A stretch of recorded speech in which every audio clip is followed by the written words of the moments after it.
Sean Diddy Combs appeared in federal court today. It was the music mogul's first appearance before a new judge who will... Sean P. Diddy Combs. Downfall of the famous and powerful hip-hop mogul Sean Diddy Combs. He is already complaining. Please let me out on bail. I promise no female visitors. My goodness. That a judge denied the second request for his bail yesterday. Let's first start there and give people kind of the backstory as to... Girl, you won't believe what's happening. Diddy the music mogul, we all know, just got into a serious fight while locked up and things aren't looking good. Word on the streets is he got beat up badly and even begged for forgiveness. Can you imagine? But wait, that's not even the wildest part. There's a leaked video going around and it's got everyone talking. This could seriously damage Diddy's reputation and career. Major fella, the T is asterisk, scolding asterisk, and I got all the juicy details from the brawl that rocked the cell block to Diddy Desperate Please, plus the video that's breaking the internet. I'm about to spill all the drama. Stick around, cause it's about to get real. Request for his bail yesterday. Let's first start there and give people kind of the backstory as to why did that happen. The process in New York is exactly the same as in North Carolina. Two parts. Is the person a likelihood to appear? Are they a flight risk? And do they have a likelihood to commit some crime, specifically a new violent crime? And then the third portion that the judge touched on in this case is, has that person in the past done some type of witness tampering? Have they attempted to try to, influence witnesses not to come forward? That's what the prosecutors argued in this case, and the judge totally agreed that he had a history of attempting to make individuals that were participating with the government and not participate anymore. The judge felt that there were reasons. The judge actually said there are no conditions for release that would allow this case to continue to move forward with you out in public. Back to putting Diddy on suicide watch. I mean, I learned from you today, just from talking in the newsroom, it's really not as straightforward as you might think. As the former chief magistrate, you made decisions like this. So what exactly does that process look like? In the process, when we would set conditions for release in Mecklenburg County, for instance, all of the 30 plus magistrates, determining if a person could go or leave, typically was you're setting conditions either for a secured bond, unsecured, or a written promise to appear. However, if that person at some point decided to say, you know what, in the process of them talking to you or finding out what would happen, that they wanted to kill themselves, then you were required to notify someone immediately, look, this person has made suicidal ideation or thoughts, and now we're not safe with allowing them to leave. They're going to be held here. If they made that statement during the process of intake, for instance, the sheriff's department would decide to keep them there and wait and determine, okay, now we'll put them under evaluation because they're not safe to leave and or they may harm themselves or others. And so that process is definitely not straightforward, but there are red flags that go up instantly because nobody wants to be sued by this situation. Well, do you think anyone makes those statements on purpose? Have you ever dealt with a situation where they intentionally do that? Maybe they don't want to be with the other inmates? I've seen that happen in the past, but I can tell you if a person makes that determination, when you are on suicide watch, first of all, they're taking your shoestrings. And this is because you're in this before you get admitted. So this is pre-admission, pre-classification. Right. You're still in your regular clothes. You haven't switched into a jumpsuit. And so you still have your regular shoes. They're taking the shoestrings. They're taking anything that you could potentially harm yourself. They're taking your clothes. They're changing you into some other type of gear where you can't harm yourself. So if you were literally about to leave and you're making those types of comments, now you've just delayed yourself by maybe a few hours, if not a few days. And so that process, I've seen it happen where a person was just making kind of crazy comments. Well, you don't know if they're serious or not. And so if you're making a comment about I am intending to harm myself, I'm going to take every situation if it's serious, and then we'll determine later that it wasn't. Now, TMZ is reporting that they spoke to Diddy's attorney, who then said that his client is not suicidal. In fact, he went on to be able to make a statement saying he's not suicidal, calling him strong, confident, and focused on his defense. So you're a defense attorney. Is that protecting your client? And the other question I have for you, if you can just address this real quick, is they put up $50 million to try and get this man out of jail, and then another $100 million on all of this. So kind of combine that and explain all this to us. So yes, typical for what his process is, the case or to defend this case has already started because it's in the court of public opinion. And so how do I make sure that I put that fire out that seems like it's raging really fast? I make sure I make statements that he is in sane mind, that this person is there, he's clear, he's conscious, he's aware, he's not down, he's not depressed because he know he didn't do anything. That's the statement that you're going to make. Regarding the dollar amount, the judge touched on that this was their appeal. Remember, the first judge denied it. They appealed the judge's decision to not give him conditions for release. And they said, look, we'll put up any amount you want. He has endless resources. He's not going to leave. He turned himself in, and here's the amount. We'll put $50 million up. We'll put $100,000 up to support that. But the judge, as I mentioned before, said there is no condition, no dollar amount, that no assurance assurance that you can say that this case, the integrity of it, specifically the witnesses that will come forward to testify against you, can be safe while you're out. Wow.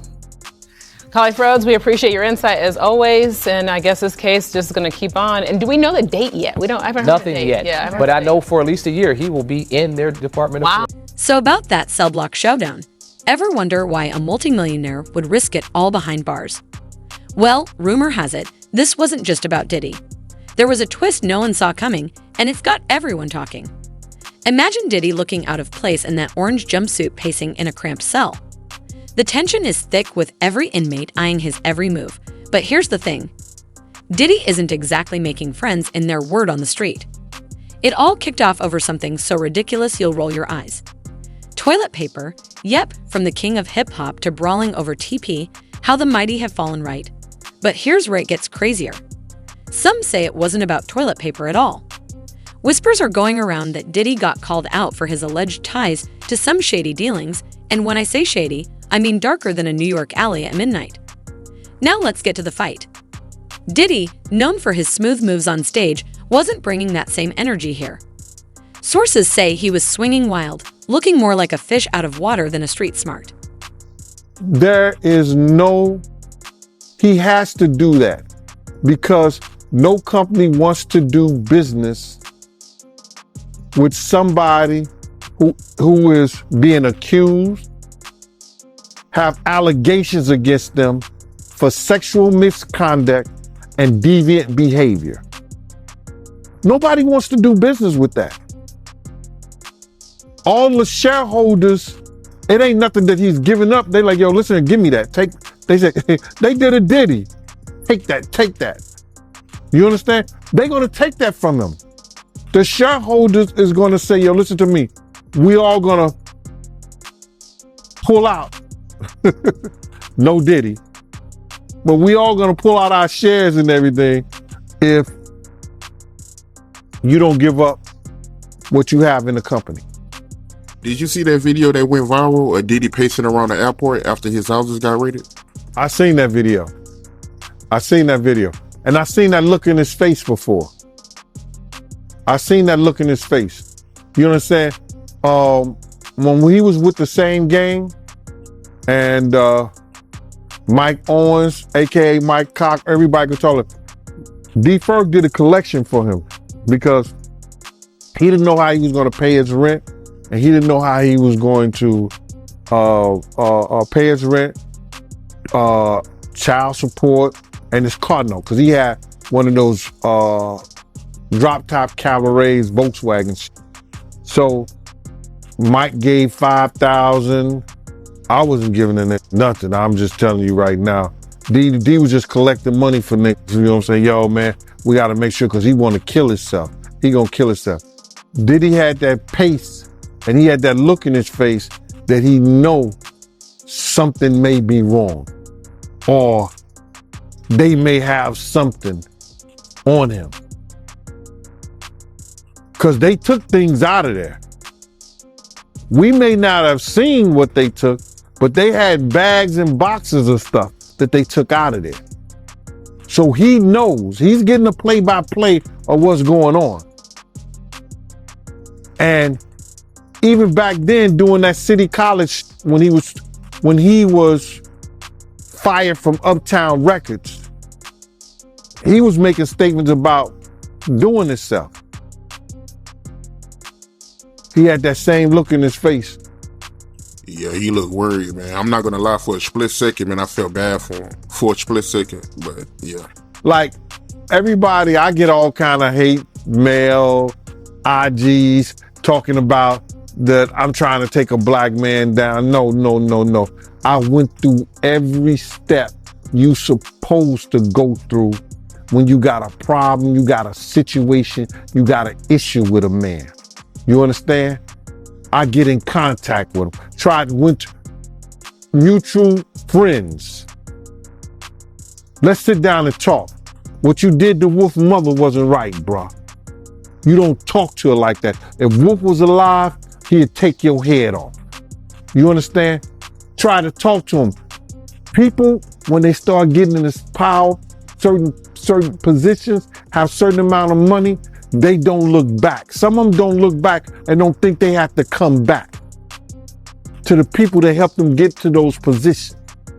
You understand? I don't care what nobody say. You understand? If somebody helps you and use their ability and their talents to help you get in position and get to certain places and do certain things, you come back. And you make sure things is all right. You don't disrespect people's mothers. You don't disrespect your friends that took their money to make sure you was all right when you was wrong, when you was messed up. You don't do that, brother.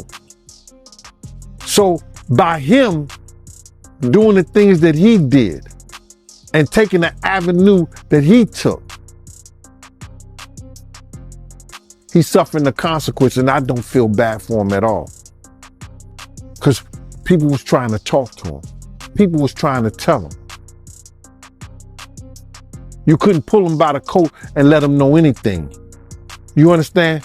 They messed up the game, brother. When he put that shit out with them, money, power, respect, it ain't never been like that. It ain't never been like that. You got your respect in the street that gave you your power, that brought you your money. Totally different thing. He let that money, power, and respect go to his head, but he had it ass backwards. So do I care what happened? Nah. He got enough money to buy his way out of this. So we think. So when you look at that video of him pacing around and he's looking worried, and you knowing him, do you think it's possible that he might commit suicide? When you're a narcissist, there's always a possibility because you're suffering. But I don't think that he can see himself in a cage. I don't think he can see himself behind those bars in those type of situations. It's too many real dudes that dislike him. But then again, there's a lot of real dudes that need help. And him being behind bars, he could probably help. The real shocker is how it all went down. 1 minute Diddy's throwing punches like he's in a low-budget action movie, and the next he's on the ground staring up at his opponent like he's seen a ghost. But girl, just when it looked like Diddy was about to get the beating of his life, something totally unexpected happened, and no, it wasn't a guard or another inmate stepping in. It was the prison chaplain of all people. Picture this Diddy on the floor, fists still flying, and in walks the chaplain cool as a cucumber, raking it out like he's handling a schoolyard fight. The whole thing has people talking. Some are calling it divine intervention. While others are wondering if Diddy has some kind of holy connection, we don't know about either way. The chaplain's timing saved him from what could have been a disaster. But don't think Diddy's out of the woods just yet. This fight is only the beginning, and what happens next is going to make you question everything you thought you knew about the man behind the asterisk. I'll be missing you, asterisk. Graves. The trauma of the assault has taken a toll on my mental health. Tonight's 2020 special, The Secret Life of Diddy, detailing Combs' fall as he faces individual and class action lawsuits and federal charges of racketeering conspiracy, forced sex trafficking, and prostitution. He's pleaded not guilty. His attorney saying prosecutors are seeking to criminalize sex that was consensual. Consent is a big issue, and it is the government's burden in a criminal case to prove any charge and all charges beyond a reasonable doubt. That's a very high burden of proof. Combs is now asking a federal judge for a trial date next April or May, and we could see ex-girlfriend Cassandra Cassie Ventura take the witness stand. This despite an undisclosed settlement reached one day after Ventura filed a lawsuit against Combs last November, accusing him of rape and abuse. Even if there are confidential civil settlements, there's always an exception in the law. They can still testify in a court of law if they are subpoenaed to do so. This bombshell surveillance video leaked in May showing a 2016 incident where Combs appears to assault Ventura, her friend Tiffany Red detailing alleged verbal abuse in the 2020 special. And as soon as he answered, "Where are you?" So that was like my first time being like, something is wrong. Combs remains behind bars after 2 judges denied his request for bond, citing in part dangers of obstruction and witness tampering. Allred says it's a tactic we've seen before in high-profile cases. Sometimes there are criminal charges filed not only against the defendant, but also against the person who is his friend or supporter who does threaten a witness. And that was the case in the R. Kelly criminal case as well. In a third attempt to get out of jail and tell his trial, Combs is again offering a $50 million bond and promising strict home detention. His attorneys writing in a brief to a federal appeal court judge, quote, "Sensationalism surrounding his arrest has distorted bail analysis." Combs is due back in. Hold on tight, because what came out of Diddy's mouth after that beatdown had even the toughest inmates shook asterisk. Is this the same man who once said he was born to fly? After that scuffle, our boy was looking more like a flightless bird. Just picture it did. He spur crawled out on the cold prison floor. His designer jumpsuit all messed up. The man who used to strut in custom suits was now trembling like a chihuahua and a thunderstorm. It's a far cry from the Diddy we know from red carpets and music videos. Now let's talk about what happened. Once the fists stopped flying word on the street is Diddy went from bad boy to asterisk sad boy asterisk real quick. He wasn't just shaking, he was straight up begging. Can you believe it? The same guy who once brought about his empire was now pleading like his life depended on it. Rumor has it, Diddy kept repeating, "I'm sorry, I didn't mean it," over and over. Some even say he offered to put money on the other inmates' books if they just left him alone, from hip-hop royalty to offering commissary bribes. Now that's a real fall from grace, but here's the kicker. Diddy wasn't just begging to save himself, he was pleading for the other inmates to keep quiet about what they knew about his alleged shady dealings. It's like he suddenly realized that behind those prison walls everyone's listening, and secrets don't stay buried for long. He's in an entertainment center at the MDC Brooklyn, and we got the report on what's happening there. Doesn't look good, guys. This one doesn't have a lot of good Yelp reviews. We're also going to talk about this manipulator-in-chief, this woman who many say, and she's been mentioned in some of these lawsuits, was one of the people really behind helping to allow this to keep going. And yes, Diddy will be appealing later this afternoon. We will be there with the updates to let you know if this new judge will let him out of jail. In the meanwhile, let's look at this place that he's in jail, this new home, this troubled Brooklyn place. Here's a picture. It's a high-rise. It is not getting good reviews. I mean, not that it should, but you know, there should be basic human rights. And this place has faced intense scrutiny amid a spat of vicious inmates, you know, going after each other badly, complaints about dismal living conditions, including maggot-infested food, filthy cells, power outages. Apparently they go weeks without any sort of heat, which is, you know, not good, especially as the cold rears its head. These apparent conditions were brought to the spotlight during the trial of Maxwell. You know, I can't say the full thing. You know, the notorious Madame of Jeffy, when her attorney ripped the facility for the reprehensible and utterly inappropriate facilities. She complained about using the bathroom, which was an open sewer drain, rats running around, rotten maggot-infested food, freezing temperatures for roughly a week when an electrical fire caused all the light and heatings to go out in the building. Apparently, violence plagued federal lockup made headlines when it was hit with the claims that the staff had allegedly covered up a knifing at one point. It holds pretrial detainees as well as those serving short federal sentences. It holds about 1,700 inmates. Yeah, look, it's not a good place. As multiple places reports are coming in explaining more about it. Yeah, let's see who else has been here. We had R. Kelly. So he's in good homes there. R. Kelly. He's it's also Michael Cohen was there. Fetty Rap, Alison Mack from that trial, Ghislaine, and now he is in there as he's waiting to see what will happen next. It's interesting. We got his location. I had a picture here. I don't want to show this, but yeah, Sean John Combs. I have his registration number. He's located there. This is in like the prison database. You can go find it. And it's interesting because he's in the SHU, the SHU, which apparently with John Witherspoon is saying is most likely for his own protection and also to keep him from like cutting deals. Because you can get in there and cut other deals with prisoners in exchange for protection, extra food, commissary items, etc. Interesting insight from John there. I think it's spot on. They, regardless if people want him to, get shivved, he shouldn't right now. He shouldn't. Nobody should. He should be put in jail for the rest of his life. I'd much rather that outcome than have him get out quickly if he did all the things he did. Let's get to the truth of this first. But I want to talk about another part that's coming out as more people are spotlighting this woman right here. This one right here has been called I can't read the name. Sorry, I can't say certain keywords, but hopefully you understand why. I'm doing my best. Doing my best, chat.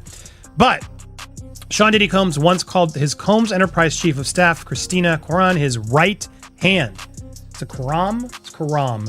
Source close to the federal investigation believes she is more his manipulator in chief. If anybody is a gatekeeper, Christina would know everything, the source added. High-ranking supervisors were flagged in the 3-court federal indictment, charging Combs with all the things we've said. Combs has pleaded not guilty to the charge, but remains in custody. He's now offering a $500 million bail, which was rejected. We'll see if he gets this appeal today.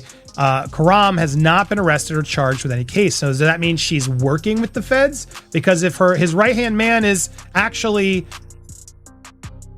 sharing the secrets, well, he's even more in trouble, right? That's the done deal. Now, is she nervous? If she's implicated or caught doing this as well, they might give her a plea deal or less time in order to sell out Diddy. When you're really under the gun and the pressure's on, it happens.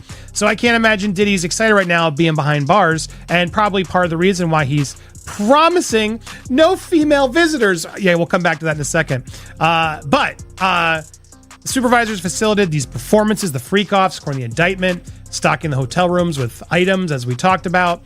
They've gotten evidence from a lot of sources, recordings, text messages, and texts from Christina Koram, apparently. There she is again, his right-hand man. Woman. Interesting, right? How do you allow that to go down? I would love to hear from her.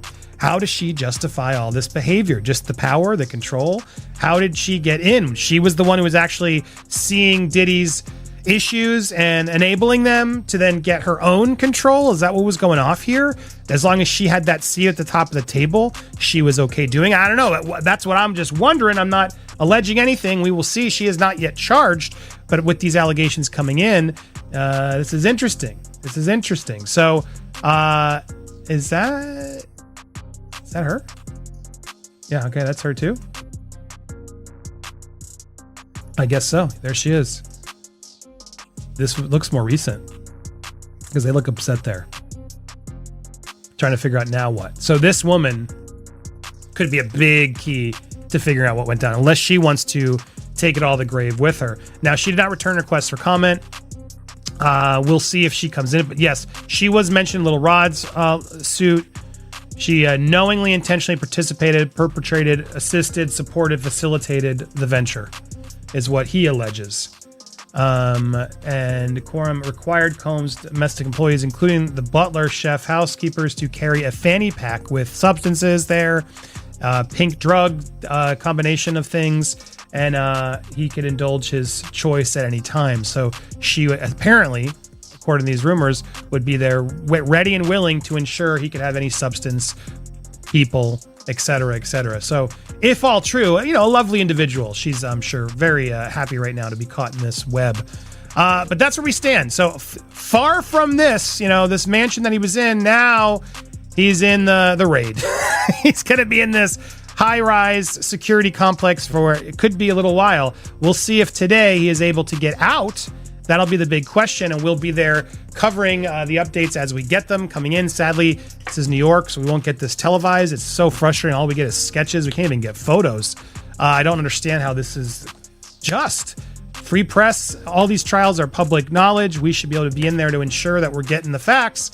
But he's protected right now due to it being in New York, and we will stay tuned and be here. So make sure, if you haven't already, hit that subscribe button. Hit that bell for alerts right there. Hit that all. And then when you get those alerts, smash that like leave a comment down below. We'll be covering this case and a lot more. We got a lot more stuff in the bank, but we're obviously leaning into the updates as they come in, and more are coming in. I think today, if he loses his appeal or wins his appeal, I think it's unlikely, based on the sources I'm talking about, that will comfort more people to come forward, right? Can he get out? Is he really behind bars? It's done.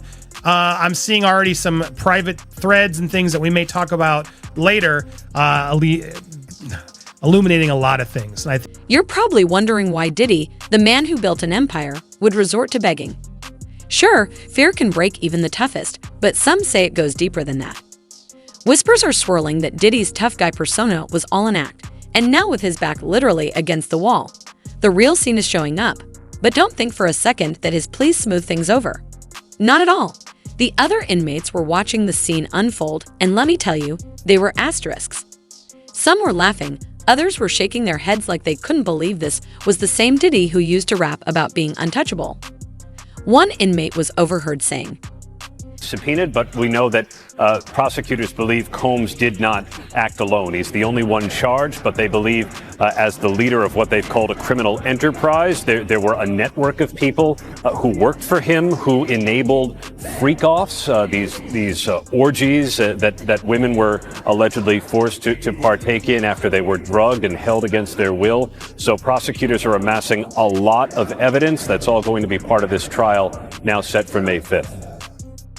And of course, that reignites the question here of will we see more defendants named? But also, Aaron, we know that Combs' lawyers are accusing federal prosecutors and agents of leaking that hotel surveillance footage of Combs that prosecutors say shows him attacking his then girlfriend, Cassie Ventura. And Aaron, we know this was originally obtained by CNN, but what are both sides in this case arguing about that piece of video?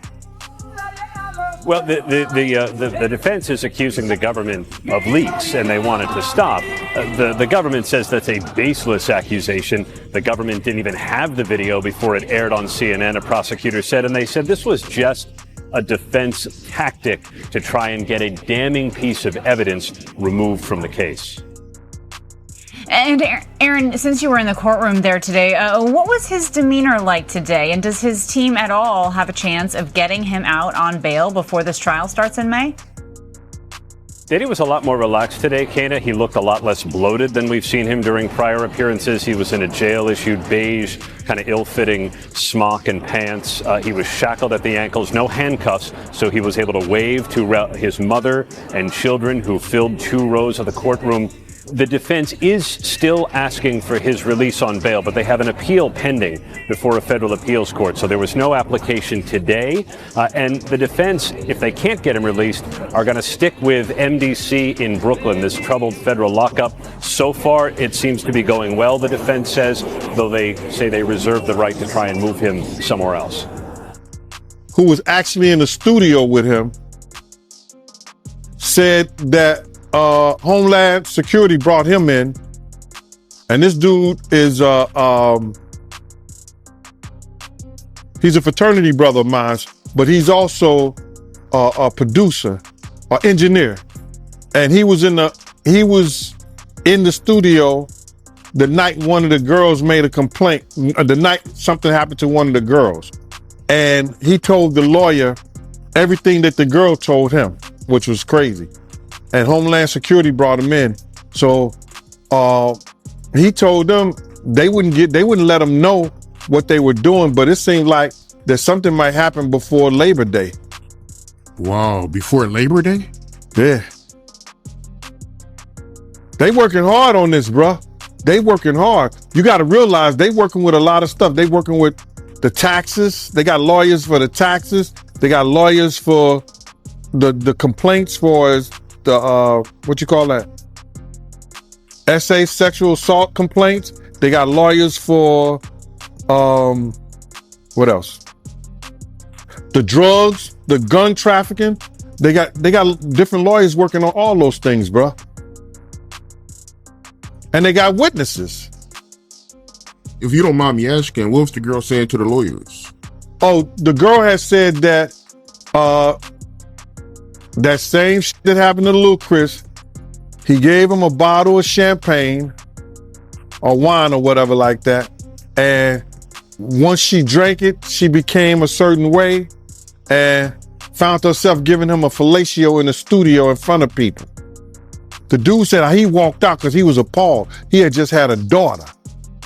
So he walked out. So he was appalled. That's what he told me. So I'm like, damn, team. He said, yeah.